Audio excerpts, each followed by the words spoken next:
ఎప్పుడన్నా జరిగిందా ఇట్లా శ్రీశైలం దేవస్థానంలో స్థానికులకు దర్శనంలో కూడా? నేను కాదు, నాకు అవసరం లేదు. గేట్ నెంబర్ 2 ఓపెన్ చేయండి, అందరు వస్తారు. నాకు వద్దే వద్దు, నేను లోపలికి రాను కూడా రాను. గేట్ నెంబర్ 2 కింద మేము అందరం కూర్చుంటున్నాం ఇక్కడ స్థానికులము. గేట్ నెంబర్ 2 ఓపెన్ చేయండి, అందరు పోతారు. ఎప్పుడన్నా 4 గంటలకు 5 గంటలకు వచ్చి కూర్చున్నారన్నా. ఇప్పుడు ఎంత అయింది? 9 అవుతుంది టైము. ఎవడన్నా ఓపెన్ చేసేది? సిఎస్ఓ అయితే ముండవోపి ఉన్నాడు. ఓపెన్ చేయలేదని చెప్తున్నా. నువ్వు రా గేట్ నెంబర్ 2 ముందరికి, నీకు ఊరోళ్ళు కనబడతారు. మనం ఏం చేస్తున్నాం ఊరోళ్ళకి?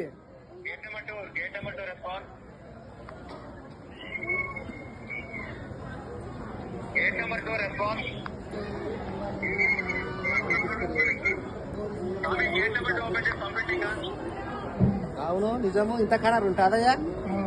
చీరలు కట్టుకున్నాం చూస్తుంది బోనం. మేము పొద్దున సంది ఒక పొద్దుండి తీసుకొని వచ్చిన నువ్వు నువ్వుకేస కింద పడ్డది. ఇదేనా శ్రీశైలం మన మర్యాద గవర్నమెంట్ది? ఒక ఉపాసం ఉన్నోడు ఉంటాడు, మంచి ఉంటది, షెడ్ ఉంటది, ఆలోచన చేస్తే తోలియాలి, పక్కకు జరగాలి. నువ్వుకేసిండు.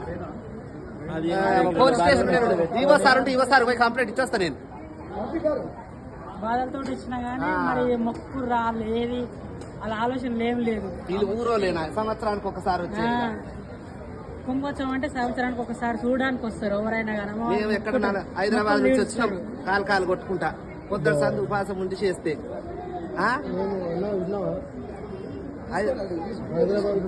నేను మాట్లాడతా, ఇంకేటికన్నా పిలిపించినా కూడా నేను మాట్లాడతా. V6 పిలిపించినా కూడా నేను మాట్లాడతా.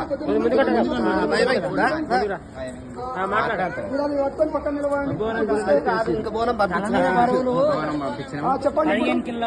ఎప్పుడైనా ఎన్నిసార్లు వచ్చింది, ఎన్ని సార్లు వస్తుంది, ఈసారి ఎట్లా జరిగిందో చెప్పండి. ప్రతి సంవత్సరం వస్తాం. మాది నల్గొండ డిస్టిక్, రామన్నపేట మండలం, తెలంగాణ. ప్రతి సంవత్సరం వస్తాం. గత 10 సంవత్సరాల నుంచి వస్తున్నాము. మేము ఒక 10-15 కిలోల బరువు బోనం ఎత్తుకొని వస్తాం. అమ్మవారికి నిష్ఠతోటి ఒక పొద్దుండి చేస్తాం. ఇన్ని సంవత్సరాలు మంచి జరిగింది. ఈ సంవత్సరమే చాలా పోలీసు వాళ్ళు నిర్వక్తంతో చాలా మమ్మల్ని ఇబ్బంది పెట్టడం, నెట్టేయడము, మెడల మీద చేతులు పెట్టి నెట్టేయడం, ఉపాసం ఉన్న వాళ్ళని చూడకుండా మేము బోనం ఎత్తుకొని ఆడుకుంటా పాడుకుంటా అమ్మవారికి సంవత్సరానికి ఒకసారి వస్తే కనీసం ఒక జోగిని, ఒక శివశక్తి అన్న అమ్మవారి ఈ రోజు పంతులు శ్రీవేషంతో దీపం తీసుకొని వచ్చి అమ్మవారి దగ్గర పెడతారు. ఆ అర్ధనాదీశ్వరులను కూడా చూడకుండా కూడా అట్లా చేస్తున్నారు ఆ పంతులు వారి. ఈ మర్యాద మంచిగా లేదండి. యువసారి కడవైనా కూడా మాట్లాడతాడు, తరకాయ తీస్తాడు. యువసారి కొనిపెట్టిండా ఆయన నలుగురు ఎన్నుకుంటేనే సర్పంచి, అవునా కాదా? భక్తుల కోసం దేవత, వాళ్ళ కోసం దేవత. ఇప్పుడు బంద్ చేసుకుని గేట్లు బంద్ చేసి భక్తులందరినీ బయట ఉంచడం. ఆడిగొమ్మంటే ఈడిగొమ్మంటుండ్రు, ఈడిగొమ్మంటే ఆడిగొమ్మంటుండ్రు. ఆ గేట్ కాడి ఈ గేట్ కాడిపోతే ఆ గేట్ కాడి. మేము 5 గంటల నుంచి ఉన్నాం. శివాజీ గోపురం నుంచి నడుచుకుంటూ వచ్చినాం. ఓకే, శివాజీ ఆడిపోతే ఈడికి రమ్మని. ఏ ఊరు నుంచి వచ్చారు? మేము యాదాద్రి డిస్టిక్, రామన్నపేట. రామన్నపేట. మీ పేరు? నిఖిల్ స్వామి. అంటే ఇప్పుడు ఎన్ని సంవత్సరాల నుంచి వస్తారు? 10 సంవత్సరాల నుంచి వస్తుంది. మీకు ఎట్లా అనిపించింది ఇప్పుడు వీళ్ళ అవతారం చూస్తే? చాలా ఇబ్బంది పెడుతున్నారు. మళ్ళీ సారి రాకుండా మేము ఉపాసం భక్తులని దెబ్బతీసే విధానమా? నెట్టేయడం, తోసేయడం, ఇబ్బంది పెట్టడం, కనీసం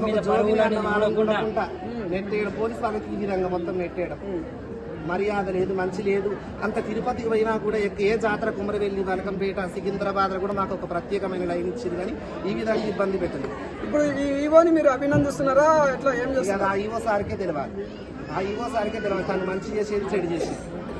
ఇది విషయం.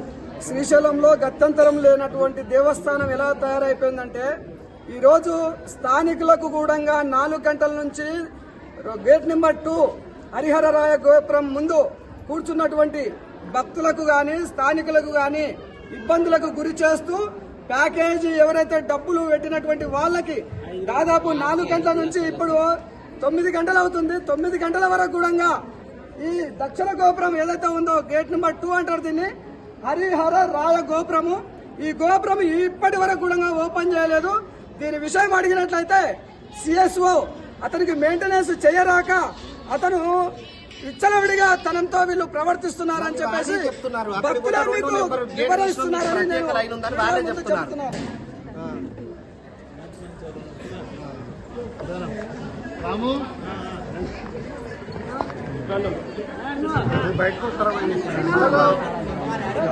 ఆయన మన కోసం కాదు, బయట కోసం కాదు, ఆయన వేరే కోసం చేస్తున్నాడు.